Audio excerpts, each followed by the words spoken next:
स्पष्ट करतो की त्यांच्याबरोबर आमच्या युतीच्या चर्चा झाल्यात असा खोटा समज आपण पसरू नये ही माझी तुम्हाला नम्र विनंती। मला असं वाटतं आमच्याकडनं कुठलाही प्रस्ताव दिला गेला नव्हता। आमच्याकडनं कुठलाही युतीचा प्रस्ताव 2025 मध्ये दिला गेला नाही। तो दिला होता 2014ला दिलेला, 2017ला दिलेला। महाराष्ट्र म्हणजे उद्धव ठाकरे नाही, त्यांनी हे संपूर्ण आयोजन केलं ते सुद्धा आहे। आज पूर्ण मुंबईभर सन्मान्य राजसाहेबांच्या वाढदिवसानिमित्त या रक्तदान शिबिराचं आयोजन केलेलं आहे।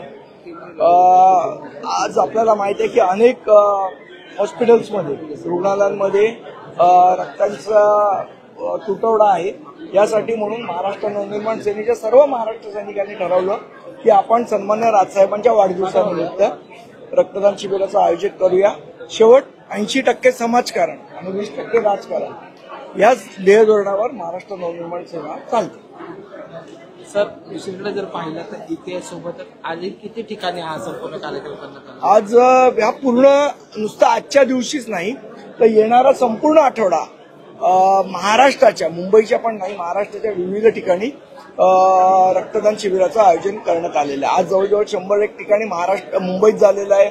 उद्या होईल, परवा होईल, अनेक दिवस हा पूर्ण आठवडा हे आयोजन करण्यात आलेलं आहे। त्यांच्यासोबत तुमच्या युतीच्या चर्चा सुरू होत्या, त्या संजय राऊतांनी सुद्धा आज राज ठाकरेंना वाढदिवसाच्या शुभेच्छा दिलेल्या आहेत। पहिली तर गोष्ट अजयजी, मी आपल्याला अतिशय स्पष्ट करतो की त्यांच्याबरोबर आमच्या युतीच्या चर्चा झाल्यात असा खोटा समज आपण पसरू नये ही माझी तुम्हाला नम्र विनंती आहे। आशावादी आहेत असं त्यांनी ते असतील, पण बोलताना जेव्हा प्रश्न तुम्ही विचारता तेव्हा तुम्ही म्हणता की ज्यांच्याबरोबर युतीच्या चर्चा चालू आहेत, म्हणजे हे पहिलं खोटं वाक्य आपण बोलणं बंद करावं अशी माझी आपल्याला नम्र विनंती। एकत्रीकरणाचा विचार काय यामुळे संभ्रम निर्माण होतो तो करण्यात आपण हातभार लावू नये विनंती आहे। एकत्रीकरणाचा विचार राज ठाकरेंनी दिला आणि त्याचं आम्ही समर्थन केलं आणि आता तेच फडणवीसांची भेट। मला असं वाटतं आमच्याकडनं कुठलाही प्रस्ताव दिला गेला नव्हता। राजसाहेब असं म्हणाले होते की महाराष्ट्राच्या हितासाठी सगळ्या मराठी माणसांनी एकत्र यायला पाहिजे। आपल्या सोयीनुसार अर्थ जर कोण काढत असेल तर त्याला आमचा नाईलाज आहे। आमच्याकडनं कुठल्या युतीचा प्रस्ताव 2025 मध्ये कधी दिला गेला नाही। तो दिला होता 2014ला दिलेला, 2017ला दिलेला। त्यावेळेला त्यांनी आम्हाला फसवलं, आमच्या पाठीत खंजीर खुपसला।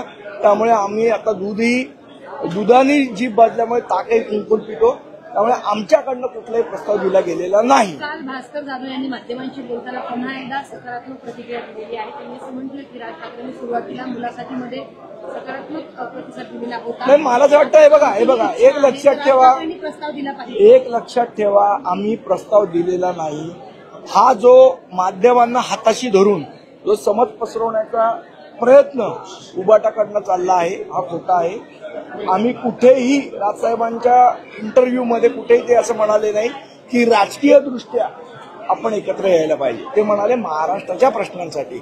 महाराष्ट्राचा प्रश्न म्हणजे फक्त शिवसेना उबाटा नाही, महाराष्ट्र म्हणजे संजय राऊत नाही, महाराष्ट्र म्हणजे उद्धव ठाकरे नाहीत, महाराष्ट्र म्हणजे आदित्य ठाकरे नाहीत, महाराष्ट्र म्हणजे इथे राहणारी तमाम मराठी जनता।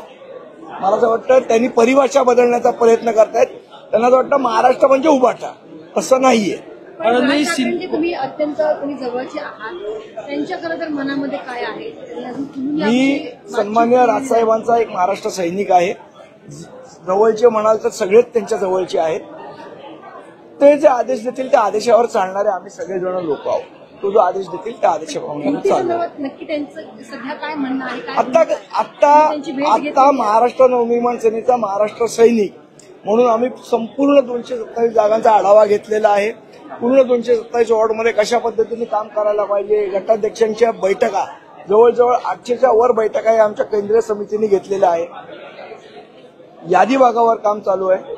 A+ वॉर्ड कुठले, B+ वॉर्ड कुठे, तिथे कोण संभाव्य उमेदवार असू शकतात या संदर्भातला आमची तयारी चालू आहे। युती आणि आघाडी करायची नाही करायची तर कोणाबरोबर करायची का स्वबरोबर याचा सर्वस्वी निर्णय हा सन्मान्य राजसाहेब घेत असतात आणि तेच हा निर्णय घेतील। सातत्याने जी स्टेटमेंट येते ती सकारात्मक आहे।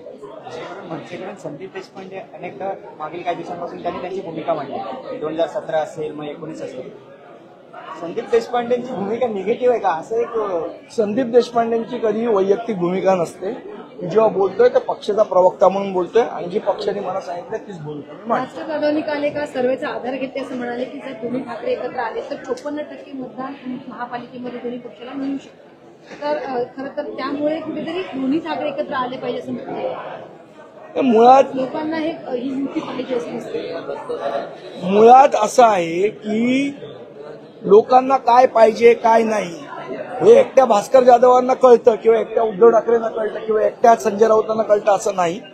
लोकांना काय वाटतं हे सन्मान्य राजसाहेबांना सुद्धा समजतं आणि त्या संदर्भातला योग्य तो निर्णय ते योग्य त्या वेळी घेतील. फडणवीस शिंदे हे बघा, राजसाहेबांना तुम्ही परचिव करू शकता, त्यांना प्रेशराईज नाही करू शकता. फडणवीस शिंदे भाजप हे महाराष्ट्राचे दुश्मन आहेत आणि महाराष्ट्राच्या दुश्मनाची संपर्क म्हणजे महाराष्ट्राशी परतावना असं मत जे ते संजय राऊत यांनी म्हटलेलं आहे. नाही, एकदा मी सांगतो, संजय राऊत म्हणजे महाराष्ट्र नाही. संजय राऊतांचे दुश्मन म्हणजे महाराष्ट्राचे दुश्मन किंवा शिवसेना उभाटाचे दुश्मन म्हणजे महाराष्ट्राचे दुश्मन असं व्याख्या होऊ शकत नाही, अशी परिभाषा होऊ शकत नाही. ठीक आहे, सर.